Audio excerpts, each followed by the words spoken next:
This is Pokemon FireRed using only the Fearow-line. Playthrough rules can be found in the description. Over the past year and a half, I have been dipping my toes into solo running this game, and that process has brought me a lot of experience. For example, last year I played the game with only the Pidgeot-line, and it did not go well. Unlike Fearow, Pidgeot is much more balanced with its base stats, and that's really not what you want to see with a normal flying type. Of course, today I'm starting with a Spearow, so its base stats will be lower. Right now, it has 40 HP, 60 attack, 30 defense, 31 special attack and special defense, and 70 speed. It's a medium fast growth rate Pokemon, which is decent. All of these playthroughs are featuring a hardy nature, and Spearow's ability is Keen Eye, preventing it from having its accuracy lowered, which is one of my favorite abilities. I hate Sand Attack. Its move pool is what primarily differentiates it from the Pidgey line. It starts with Peck and Growl, and then through level up learns Drill Peck at level 37. However, by that time I will have already evolved into Fearow. I'll go through the TMs and HMs later on. It's a small list, but I do think I'll be making use of most of the key moves. On Route 1, I'm going to fight every wild Pokemon that appears because Spearow is going to need to train for Brock. After all, in Generation 3, his Pokemon have Rock-type moves, which are super effective against the Flying type. When I sat down to play this challenge, I assumed that the key to victory would be level 19, where Spearow learns Pursuit. If you didn't already know, in Generation 3, all Dark-type moves deal special damage, and Brock's Pokemon are not known for their special defense. A great advantage that a Flying type has in the early game of FireRed is the fact that all of the bugs in the forest are incredibly quick to knock out. I grind to level 12, and then I backtrack to Viridian City to face the rival on Route 22. Because it'll be relevant later on, I have given him the Charmander team for this playthrough. You might immediately be suspicious of this because typically in my challenges, I fight the rival that has the strongest team against the solo Pokemon I'm using. It initially seems like Blastoise would be the best starter for him to have because it's a water type and they typically learn ice type moves. But that isn't the case in the final battle. The Blastoise only has Hydro Pump as a same type attack bonus move, and it also knows Rain Dance. I figured since Fearow learns Sunny Day, I could play around his water type Ace better than I can around his fire type. You could also make the argument that the Venusaur team would be very challenging for Fearow because then he has Gyarados and Arcanine, both which have Intimidate. However, his grass type Ace is just not going to be that challenging to finish off. Okay, let's get back to the playthrough. I train until level 14, and then I go to Brock's gym to face Camper Liam. Everything looked like it was going well in this battle until the Sandshrew comes out, gets a big critical hit, and this causes my first reset. I come back and finish him right away. Yes, the odds were in my favor, I just got unlucky. Before I settle in for a long bout of training to level 19, let's talk about one more early game strategy, and that is the optimization of my future Fearow's EVs. These are a statistic that I'm only starting to optimize for in Generation 3, but I think there's a lot of potential here, especially when a Pokemon takes a long time to defeat Brock. If you want a lot of HP and defense for the late game, you can train in the forest against Caterpie and the Cocoons. For example, I recently did that in my stream with Exceptional when we played through the game with Venusaur as well as Raichu. For Fearow, I am going to want to max my attack EV as fast as possible. I thought that early game Pokemon like Rattata, Pidgey, as well as Spearow would give this EV, but they don't. They give speed instead. And if you didn't already know, so many of the early game Pokemon you have to fight give speed EVs, meaning by the time I arrive in Celadon City, my speed stat is already going to be significantly advantaged. And of course, Fearow doesn't need any more speed. So where in the early game are attack EVs available? Well, on Route 22, you can find Mankey, and these provide one attack EV each. Of course, I want to reach level 19 as fast as possible, so whenever other Pokemon show up, I will be knocking them out for the experience points. Okay, now that that's out of the way, let's look at Pidgeot's result and see where it placed in the tier list. With a completely abysmal time of 3 hours, 14 minutes, and 22 seconds, it got the last spot overall, until Beedrill showed up with some truly unspectacular results.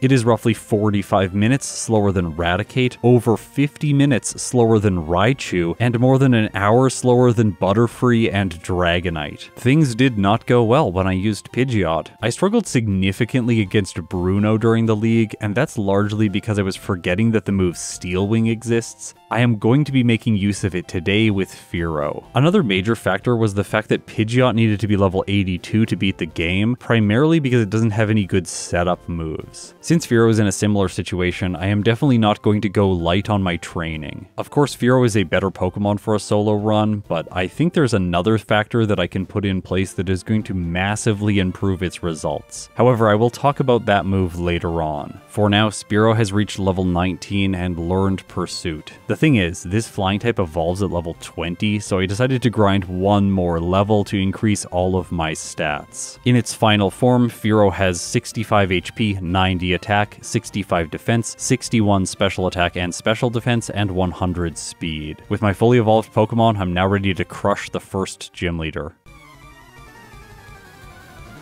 Brock leads with Geodude. I go for Pursuit right away, dealing more than half. The Rock type just sets up Defense Curl and then I knock it out for free. Next is Onix. This thing knows Rock Tomb and has an incredibly low attack stat, so I go for a turn 1 Growl. This means that Rock Tomb is doing pathetic amounts of damage. After that, I go for Pursuit. It's doing about half, just barely missing the KO range on my second hit, but either way, Brock has no healing items and I polish off his ace with a third hit. This victory gives me access to the Boulder badge, which increases my attack stat by 10%. That's perfect because outside of Pursuit, there are no special moves that Fearow will be using for the remainder of the playthrough. The fact that my bird is fully evolved accelerates its progress through the next section of the game. I crush everyone in Mount Moon, and then go up against the rival in Cerulean City. His lead is the nuisance Pokemon Pidgeotto. My best move against it is Fury Attack, which is really not good. Luckily, it does not go for Sand Attack, which yes, does affect flying types. After that, he sends in Rattata. I polish it off with a single hit from Peck.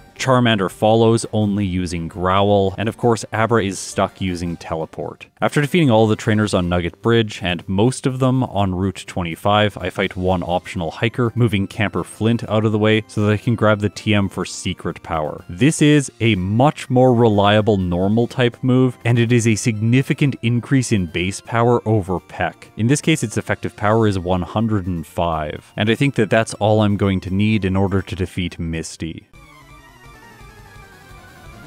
Her lead is Staryu. I go for Secret Power, one-shotting, then she sends in Starmie. Secret Power does much more than half. I forgot my Person Berry here, and Water Pulse does crit. Luckily, it doesn't cause confusion, and with that, I take a second gym victory. Alright, so the pace was really slow at the beginning, and now things have significantly sped up. Just outside the tunnel heading to Vermilion City, I grab a rare candy as well as a citrus berry. These will be useful later on. Then, I finish off the 2 mandatory trainers and arrive at the SS Anne. Last week I did 9 playthroughs of Pokemon Emerald using the Reggies. It was an extremely long process, and during the premiere of that video I realized that all of you really hate the move Rest. So if anyone loves this move, please put support for it in the comments section of this video. After all, I think it just might be my favorite move. Of course, with Fearow, I'm going to pick it up so that I have options in the late game. I stop by the kitchen to grab 3 berries, and then I go up against the rival. The Pidgeotto doesn't get a chance to use Sand Attack because Secret Power one-shots, and the spree continues against the Raticate. Rest in peace. After that, Kadabra is too frail to survive, but maybe the Charmeleon will, and the answer is no. Fearow is just too powerful. I use the healing room on the SS Anne, and then I head to Surge's gym to take on the Electric-type specialist.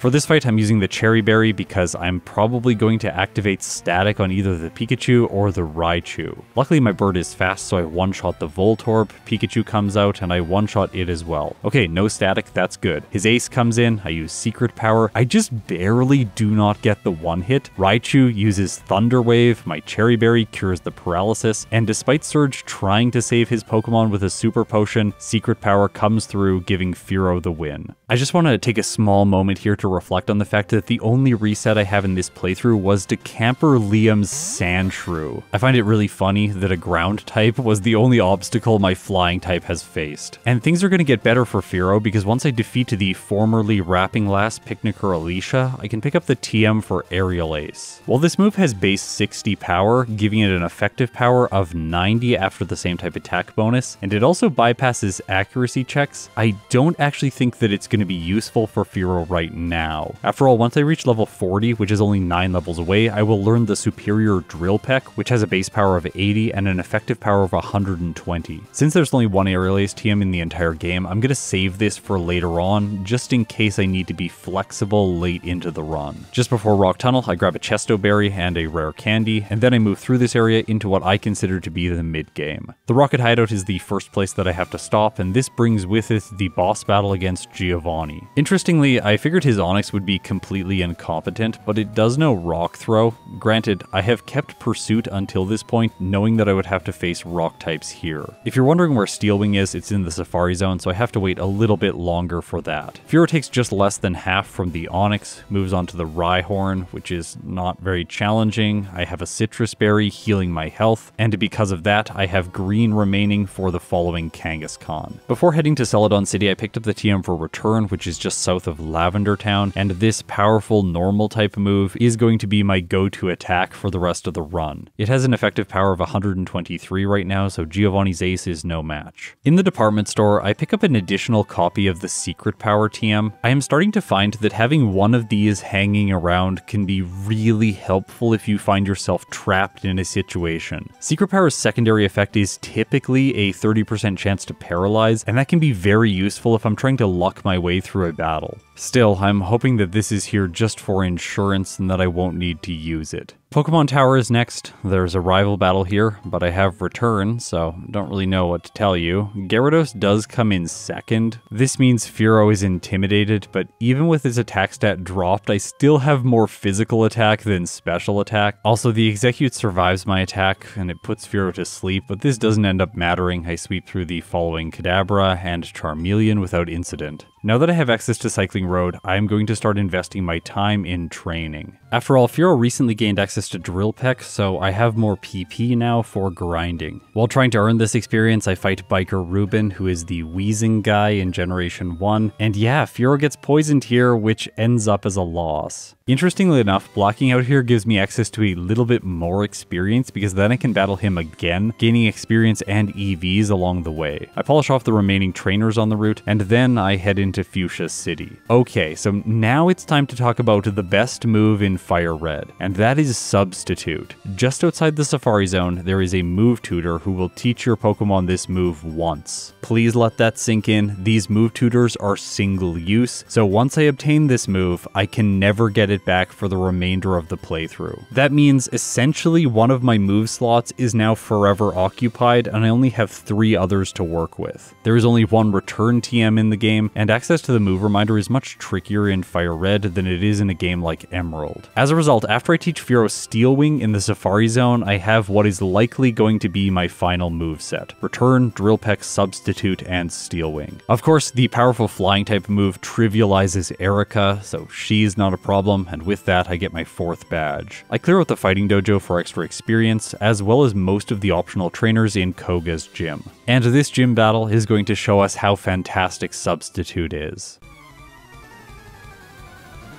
Koga's team consists of a bunch of trolley tactics. The Coughing like to use Smokescreen or Toxic, and when they use Sludge, they have a high probability of inflicting poison. That said, all of these tactics don't work if I have a substitute in place. Also, if the Coughing uses Self-Destruct its final move, then it's just going to knock out my Decoy, which would be basically irrelevant. Now, the Muck that follows could set up with Minimize or Acid Armor, and that would be really annoying. For that, you could potentially counter it with Aerial Ace, but again, I want to hold on to that TM for later on. Also, Koga does have healing items, and he loves to heal the Muck just as you're about to knock it out. It takes time, but eventually I polish it off and move on to the second Coughing. This thing can't do anything and return 1 hits, leading to his ace Wheezing. Unlike Generation 1, it does not have a self-destructing move, and Fearow's Substitute survives its Sludge. The normal flying type takes a dominant victory over the poison type specialist. Sylph is next. All of the trainers here will disappear once I defeat Giovanni, so I'm going to maximize my investment in training now. Defeating the vast majority of them brings Fearow up to level 51, and I knew that this level would be enough for me to be victorious over the rival. After all, I have struggled here in the past, largely because the Pidgeot can set up with Feather Dance, lowering my Pokemon's attack by 2 stages, but Substitute completely foils this tactic. With it in place, I knock out his lead, one-shot the following Gyarados, which is unable to intimidate me because of my decoy, and then I one-shot the Charizard? Alright, well done Fearow. The following Execute and Alakazam are of course not threats, so now let's face Giovanni. In the past, I have not given much thought to the fact that he loses his Onix. Where did it go? It probably doesn't evolve into a Steel type because that's technically a Johto Pokemon, but that would be pretty cool. In this case, the Rhyhorn is his only remaining Rock type Pokemon, and it knows Rock Blast. That said, Steel Wing takes care of it. Next is Kangaskhan. It survives with a little bit of health and lowers my defense stat. And then the Nidoqueen crits with Body Slam, but Fearow survives. Despite paralysis, it still moves, and Giovanni is finished. While I'm in Saffron City, I might as well face Sabrina. Her team is actually really simple. I know a lot of people think that she's a fantastic trainer. After all, the Psychic type is notoriously broken in Generation 1, but I've never really found her to be a significant obstacle in these solo runs. On my way surfing south to Cinnabar Island, I make a critical misplay. I wanted to do a lot of training, so I figured I'll fight this guy. No. This is Fisherman Wade, and he has 6 Magikarp. They give terrible experience yields, so really this battle is just a waste of time. I'm making a mental note now never to come back here and fight him. Once I'm inside Cinnabar Gym, my Fearow is level 54, and I figured with Substitute this would be enough to defeat Blaine.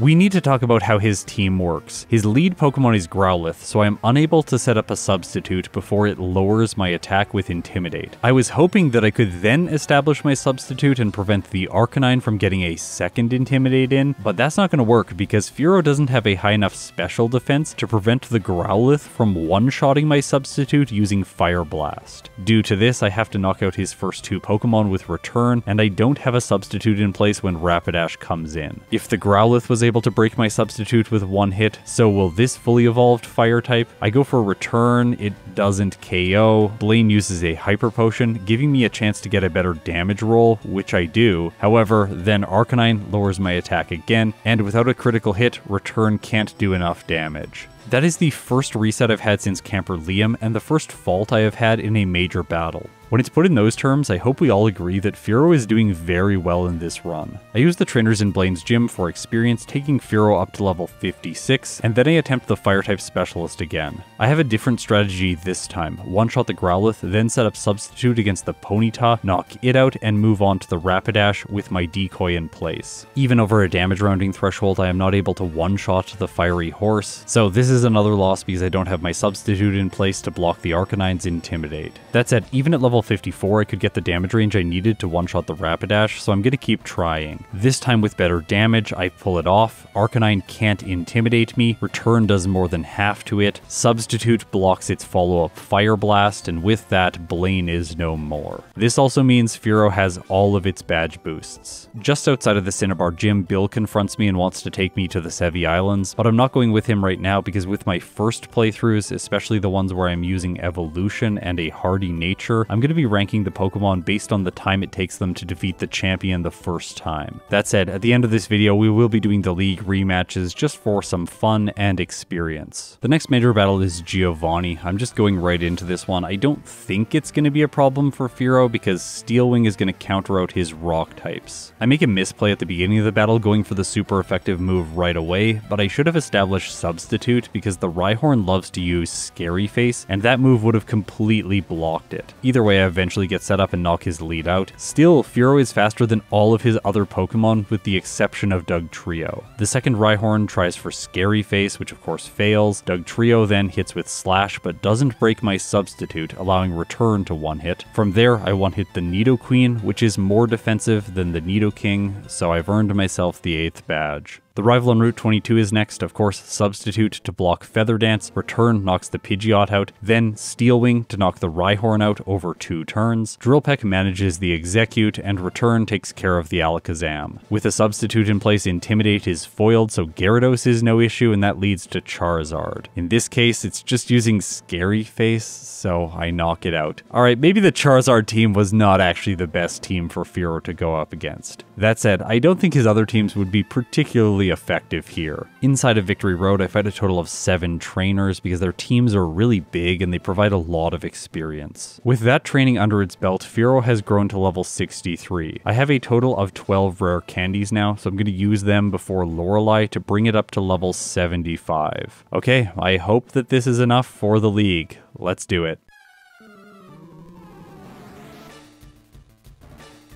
Lorelei is first and she leads with Dugong. This thing knows Ice Beam, so I don't want to take my time and set up Substitute here. I go for Return, just barely failing the one hit, and Dugong uses Safeguard. Alright, maybe I should have gone for Substitute instead. My next hit with Return gets a better damage roll, finishing her lead off, and then against Slowbro, I'm going to 2-shot with Return because this thing loves to set up with Amnesia. Next is Jinx. I didn't go for Steel Wing because it has slightly lower effective power and accuracy when compared with Return. Either way, it's a frail psychic type, so it goes down, and that leads to her ace, Lapras. Return does much more than half. Remember, the water type resists steel type moves, so Steel Wing is not the correct choice here either. Fearow gets hit by Ice Beam, but it does less than half, so I polish her ace off, and all that remains is Cloyster. In Generation 3, this thing does not have a good moveset, so with that, Lorelei is defeated. Okay, so it's time for the man, the myth, the legend. It is Bruno himself, the trainer that caused so many problems for Pidgeot. Actually, it was me. I was the trainer that caused so many problems for Pidgeot because it didn't have access to Steel Wing. I figured this move would one-shot the Onix, but it doesn't. Luckily, it misses its Rock Tomb. Bruno uses a full restore, and then I 2-shot, getting a defense boost in the process. This is one of the advantages of using the Steel type move. It makes the rest of the fight easier if you get lucky. I take my chances against the Hitmonchan, setting up with Substitute. It misses a Rock Tomb, giving it to me for free, and then Return 1-hits. I should be using Drill Peck, of course. Next is Machamp. I figure that out here, one-shotting Bruno's ace. Hitmonlee is cleaned up, and after that, I can 2-shot the final Onix. Having a fight like this is very satisfying. It shows how much I've learned over the past year. Agatha is next, and I'm just going to rely on Substitute here. The first Gengar loves to set up double team, but eventually Drill Peck hits and one-shots. Beyond that, Return takes care of the Golbat as well as the Arbok, and I Drill Peck the final 2 ghosts. Okay everyone, I need you to pay attention for this next fight against Lance. Gyarados is first, meaning it causes Intimidate before I set up my Substitute. Now, it's attacking with Dragon Rage, which is going to break my Substitute every other turn, meaning I can reestablish it, knock his lead out, and move on to the Aerodactyl with it still in place. Then, the Rock type chooses Scary Face, so I can defeat it without getting hit, allowing me to one-shot the next Dragonair. Okay, I just barely missed the damage roll on the following one, which is unfortunate. After all, it has the same stats as the first one. It takes time, but eventually I polish it off, moving on to the Dragonite. Fearow hits with Return, and it does just under half. The dragon breaks my Substitute, my next Return hits, doesn't get a better damage roll, and Outrage does enough damage to end the battle. That was so close, and I'm not kidding, but the next 3 fights against Lance are almost identical. Fearow takes the Dragon type down to red health right before getting knocked out. The obvious solution here would have been to train 3 levels higher to level 78 to get a better damage rounding threshold. This would have allowed it to 2-shot the Dragonite and made this battle significantly easier. Without that, I'm going to have to start scraping the barrel for other solutions. In this case, I decided to teach Rest in the place of Drill Peck. If you had noticed during my previous fights, I was not using a held item, and in this case, I could be using a Chesto Berry to make Rest a little bit more reliable, but in the end, it doesn't really matter. The second Dragonair is the one that's coming in first, and it loves to use Thunder Wave, so I have 1 free turn while asleep anyway. I take my time against it, healing a bunch with Rest, eventually establishing Substitute, and with it in place, I finish off his 2 Serpentine Dragon types, moving on to what can only be described as a chunky orange Dragon type with tiny wings. I'm actually amazed this Pokemon doesn't have the ability Levitate, because it's definitely not using its biology to fly around. Return hits, doing about half. Outrage connects, breaking my Substitute. My next Return should have taken it down to red health, but Fearow crits, giving me a victory against Lance. I would have won anyways though, because my Fearow had enough health due to Rest. There's only one more battle before we have Fearow's final results, so now let's go up against the champion.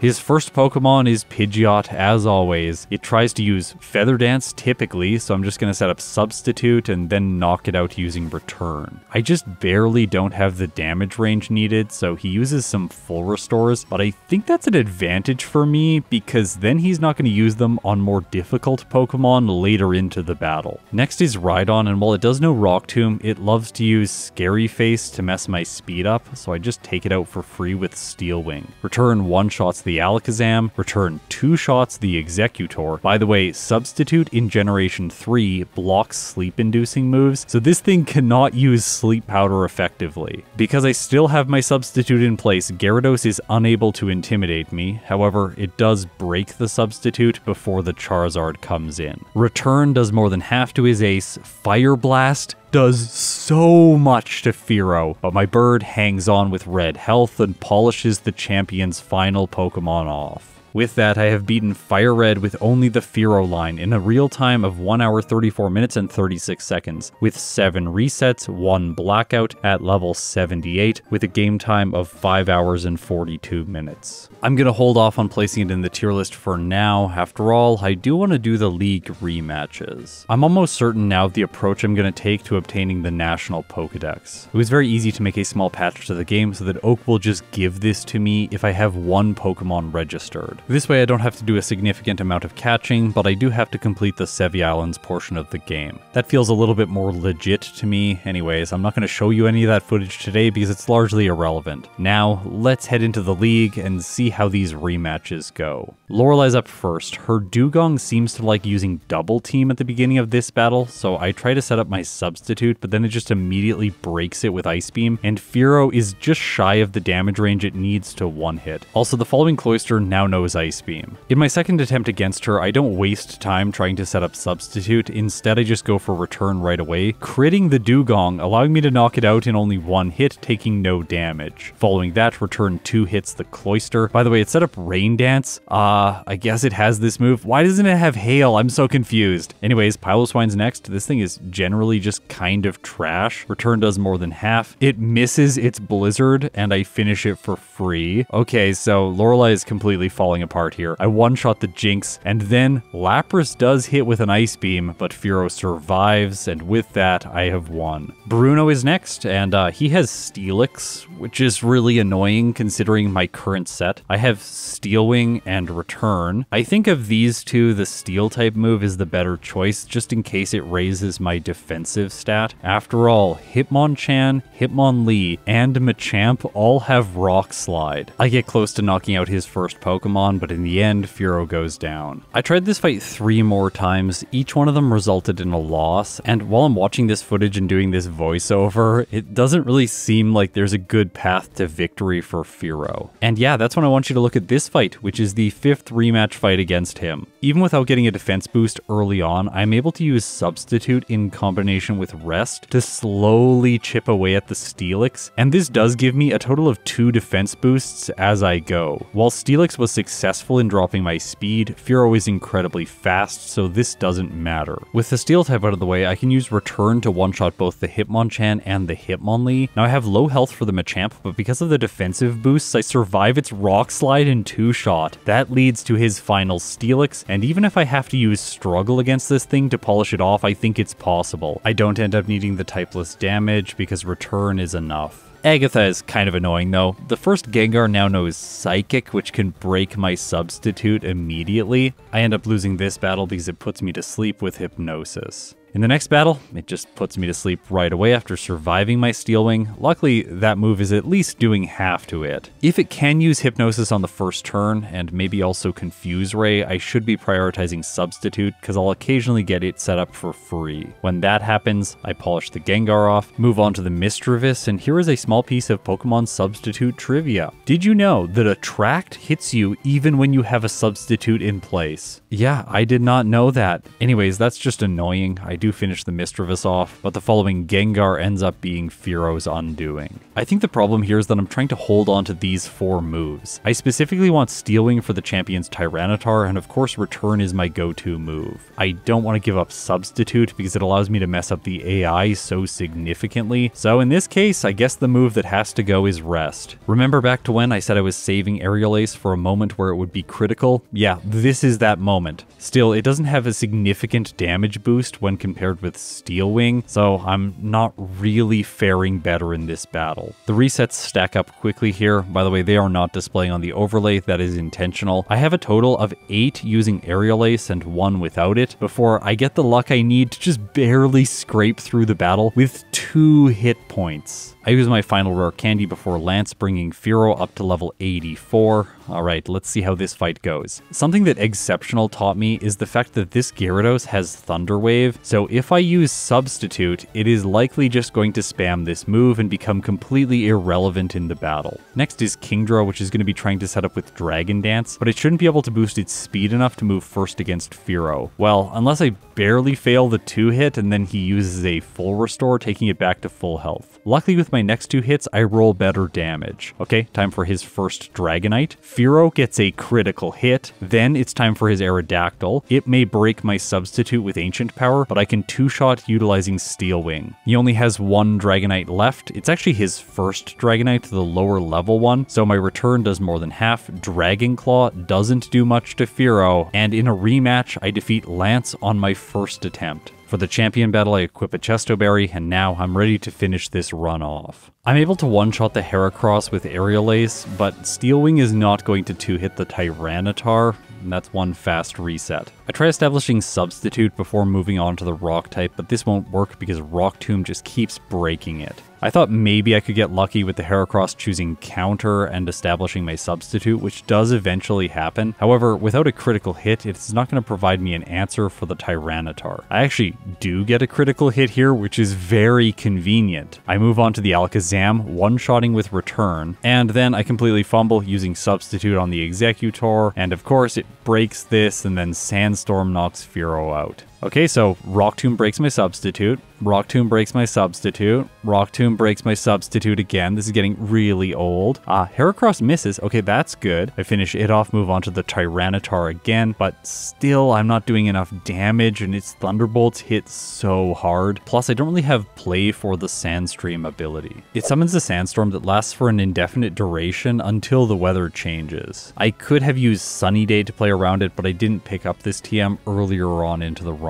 By this point in the game, I'm running low on PP restoring items, and I don't want to have to get through Bruno again, so I continue to try to defeat the champion. That said, taking 1/16 damage per turn after defeating the Tyranitar over 3 turns is just not going to work for Fearow. And when I say that, I genuinely have a lot of experience. I tried this fight a total of 45 times. All of them ended in losses for the normal flying type. Here's the thing, my goal with this segment of the video is to learn as much as is possible. And I wasn't sure if I should allow myself to use the leftovers. That's because to get this item, you have to obtain the item finder, and that requires a certain number of Pokemon registered in your Pokedex. The more I think about this, the more the solution became obvious to me. What I should be doing is allowing myself to utilize the leftovers in the league rematches, because by that point, it is kind of assumed that every Pokemon I'm running with will just arbitrarily catch 60 Pokemon to get the national Pokedex. That time doesn't contribute to their final times because it's largely just RNG spamming Ultra Balls. There are a whole bunch of edge cases here, of course, that make it a more complex factor, but for now, I am just going to play without the requirement to catch Pokemon for the national Pokedex and for the leftovers. Because I had already saved after defeating Lance, I did actually have to revert to a prior version of my save file after I had defeated the first league. That's okay though, it gives me more opportunities on the Sevi Islands to do additional training, plus I also explore this area to pick up an extra held item, which is the Silk Scarf. After returning to Kanto, I wake up the Snorlax, use the item finder, and grab the leftovers. I never knew that it has this cute little unique animation. That's really cool. I'm at a higher level now. I'm not going to go through each individual league battle, but I do want to mention the fact that the leftovers significantly helps against Bruno. The Steelix are much less intimidating ending now that I'm healing every turn. I don't even have a single reset this time against him. In contrast, I have many problems against Agatha because I'm refusing to give up Steel Wing. I'm going to hang on to it and rest for the Lance and Champion battle. Of course, utilizing Substitute the Dragon Master is not a threat, so now let's see how the Champion is. Well, I have 2 more rare candies, so I can raise Fearow to level 90 before the fight, plus I am going to teach Aerial Ace, this time in the place of Substitute. This is because I want to one-shot the Heracross anyways and not have to luck out with it choosing counter. The leftovers will recover all of the damage inflicted by Sandstream, and at my higher level I'm hoping that I'll 2-hit the Tyranitar with my Steel move. Turns out it can survive these attacks, but I can also knock it out, so it is just a damage roll. After a total of 3 resets utilizing this strategy, I proceed past the Tyranitar, 1-shot the Alakazam, 2-shot the Executor, well I would have if there were no healing items, but of course there are. Gyarados is next. It might intimidate Fearow, but I still have the 2-shot range against it and the following Charizard. However, in this case Fearow is just done with this challenge, it gets a critical hit, and with that the league rematches are done. My game time for completing them with Fearow is 8 hours and 42 minutes. I want to make one last comment about this entire run because I think it's becoming clear to me just how many problems Hidden Power would allow me to solve. For instance, if I had given Fearow Hidden Power fighting, the Tyranitar as well as the Steelix would have been less difficult. Since you can use Meowth with pickup early into the playthrough, this move could also solve problems like Giovanni 1, Giovanni 2, Giovanni 3, basically all the rock types that aren't Brock. With all of that out of the way, now let's reflect on Fearow's final results. Its time of 1 hour 34 minutes and 36 seconds is just a little bit slower than another flying type, Charizard. The fire type starter's time was 1 hour 33 minutes and 21 seconds. That was my initial playthrough with it when this series was still very fresh. That said, I did come back into a stream with Exceptional where I played with Charizard. Of course I got better results in that video, but I'm not going to spoil them right now. I'm saving those results for a summary video that's going to release sometime in the future. If you're curious about how Charizard did, go and check out the stream VOD, which is still available on my channel. So today, Fearow earns itself a spot just behind the Fiery Lizard in the C tier. This is a much better result than I was expecting. It is more than twice as fast as Pidgeot was. I'm not done with flying types in FireRed just yet though, because in the next installment of this series, I am going to play the game with the Golbat line. As a poison type, I don't expect great things out of it, plus its move pool is pretty trash. If you support me on Patreon or through YouTube memberships, thank you so much, it means the world to me. Now, if you've made it this far, you're incredible. I'll see you in my next video.